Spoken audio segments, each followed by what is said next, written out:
E a semana começou no positivo, tanto para o cenário externo quanto para o local, né? A gente viu aí um movimento de forte alta, principalmente pela Ásia, né? Então, um dos destaques foi a bolsa do Japão, Nikkei, que subiu 2,7%. E por aqui, o Ibovespa também foi destaque, né? Subiu 3,9%, fechou acima dos 78 mil pontos. Então a gente teve aí um dia positivo e vamos lá, né? Os porquês. Bom, a gente tem alguns fatores, tanto do nosso lado, do lado local, quanto também do lado externo. Então o que chamou atenção, né?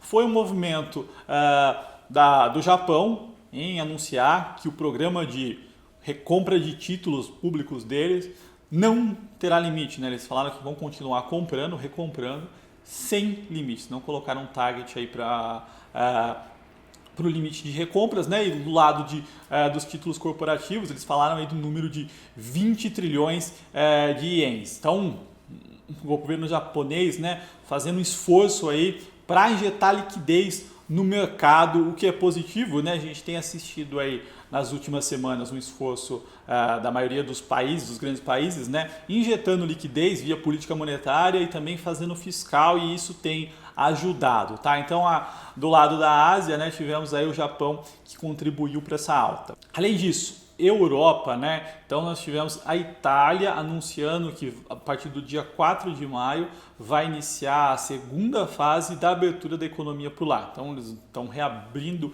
a economia, e o que chamou a atenção também foi a fase 3, né? Então a partir do dia 18 de maio eles vão reabrir bares, restaurantes, museus, ou seja, né, o que a gente está falando, né?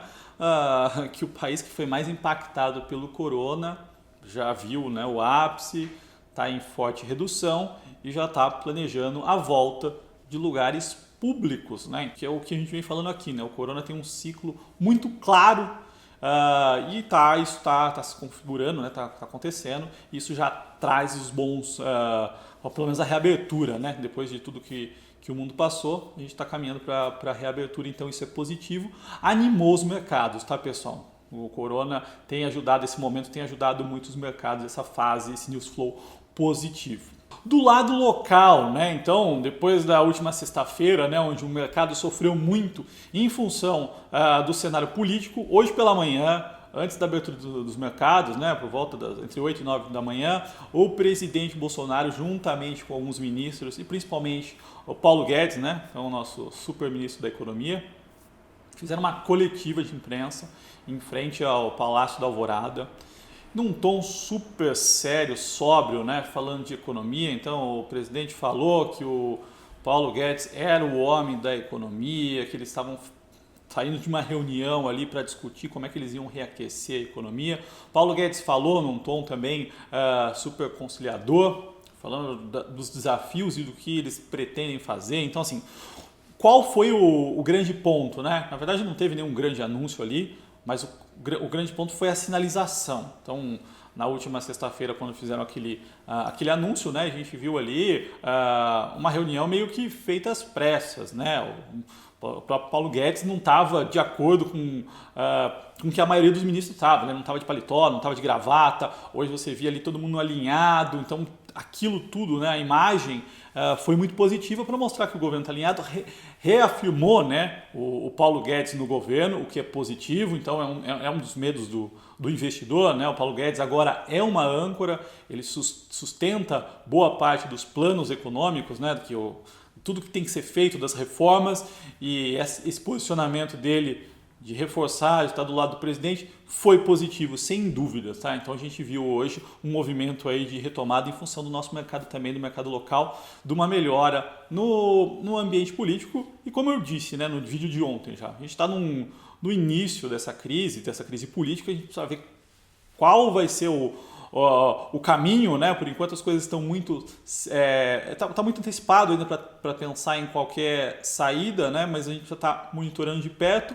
O dólar teve um comportamento ao longo do dia, chegou a ultrapassar as 5,70, mas fechou estável. E uma das coisas que eu gostaria de trazer, né, para discussão aqui hoje também é a questão do dólar, né? O que a gente teve do início do ano para cá, o dólar começou o ano próximo a 4,2, e nesse momento a gente vê um dólar aí próximo a 5,65, né? 5,56. A gente está falando de uma depreciação cambial de mais de 40%, né? O dólar subiu aqui mais de 40%. Isso tem um impacto nas ações e principalmente nas ações dolarizadas. Tem uma grande quantidade de empresas, né, que se beneficiam desse movimento. Então, o que a gente vê, né? Um cenário externo onde o dólar está mais forte, né? Então é global, o dólar está mais forte perante a maioria das moedas, né? Principalmente as emergentes, e com um problema político aqui, isso aqui tende a intensificar ou pelo menos a manter num nível de depreciação do nosso real. Então isso vai beneficiar muitas empresas. Hoje o que a gente viu foi um movimento de forte alta das empresas, de novo, atreladas ao dólar, né? E o que eu falo aqui, quem tem receita em dólar ou quem exporta, né, e preferencialmente que tem custo em real, é o melhor dos mundos, né? Pensa que você consegue, para quem tem uma receita em dólar e se mantém constante, né, você tem um aumento de 40% aí na receita, com um custo em real não crescendo. Então isso é positivo. Lógico que não são todas as empresas, né? Aqui é hipotético, mas existe uma grande quantidade de empresas que são exportadoras. Então é o caso das empresas de proteína animal, né? Estou falando aqui de JBS, Marfrig, Minerva, BR Foods. A gente viu hoje um movimento aí globalizado de alta, né? As empresas aí subindo na média 10%. Por quê? Eu venho falando desse setor faz um bom tempo no canal, né? A gente está falando de empresas que exportam, que são exportadoras, né? Então, grande parte da receita delas vem do mercado externo, ou seja, dólar favorece. Além disso, a gente tem um ciclo positivo no mundo, né? Então, a proteína animal tem se valorizado e tem aumentado a demanda em função da mudança no varejo desse setor na China. Então, esse setor tem se beneficiado muito. Além disso, com outros tipos de commodities, né? Então, Vale é uma empresa que praticamente toda a receita dela está em dólar, né, e a produção no mercado local, então custo irreal. As exportadoras industriais, Tupi, Iochpe, que tem grande parte da operação fora. Celulose, né, então os papéis atrelados à celulose. Suzano, Klabin, a gente tem assistido nos últimos dias esse movimento de alta, né, que é tanto do lado do hedge como proteção, mas também a gente vê que essa mudança no patamar do dólar tende a criar uma manutenção desse patamar, né, desse nível de moeda, o que deve trazer um impacto aí meio que permanente aí pelos próximos trimestres nessas empresas. Então esse movimento aí tende a continuar, tá? Empresas atreladas ao dólar até estão tendo um bom movimento. E além disso, pessoal, uma outra coisa que me chamou a atenção foi agora à noite, né, depois do fechamento, saiu os dados de produção da Petrobras do primeiro trimestre e o que a gente assistiu, tá? Então pegar aqui os números em milhões de barris de petróleo dia, né? A gente viu a produção da Petro em relação ao primeiro trimestre de 2019, tá? Então pegar o primeiro trimestre de 2020 contra o primeiro trimestre de 2019, subindo 14,6%, então uma alta expressiva, né? Em relação ao quarto trimestre de 2019, uma queda de 3,8%, uma queda pequena, e aí tem alguns pontos, né? Ela teve uma venda de uma operação, um encerramento de uma também operação na África, então tudo isso impactou, né? Então uma redução natural, mas mostrou um crescimento em relação ao ano passado. E uma das coisas que também chama atenção no release, né?